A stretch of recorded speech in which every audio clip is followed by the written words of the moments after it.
What sort of food do you eat when you're sailing Well, of for course, you weeks mostly at a have to time? have preserved food. Yeah. You know, fresh food doesn't last all that long. And there's a firm in Ohio called Whirlings and Son that make very nice canned meat. It's sort of cooked in the can, pound roughly each can, and that's the basis for a meal for say 3 people. And I make chili from it. I make curry from it, which you have appreciated while you've been on the boat. My favorite. Yeah, yeah. Yeah. Spam is useful.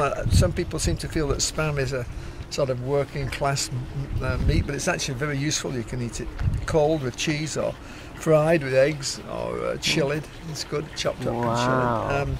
I have corned beef, which makes a very nice ragu with spaghetti. I usually have some fresh potatoes and onions and garlic last, so those we try and serve fairly frequently. Wow. Typically the meal, I try and vary the meal, so at least every day of the week we have a different meal. Then the cycle probably starts again, but then you can vary the carbohydrate. You can have macaroni cheese with one entree and then rice the next week and things like that. Mm-hmm.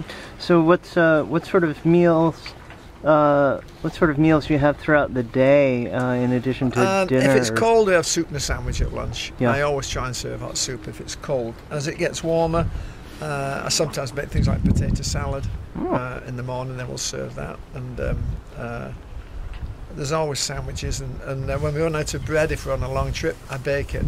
And that always gets people going because the smell of bread baking on the cabin in the cabin is really great. Do you always do all the cooking and food preparing? Yeah, I do all the cooking. There are several reasons. One of them is that the food is scattered in different lockers throughout the boat, you know, and so I know where it is.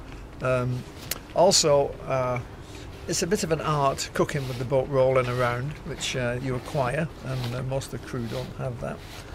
And also, it's fairly important, I think, to get the meals out of the way quickly and use the minimum number of pans so that the crew don't get stuck with a lot of washing up. So there's a bit of an art to it, but you can serve good food. I rarely get complaints about the food. Wonderful, wonderful.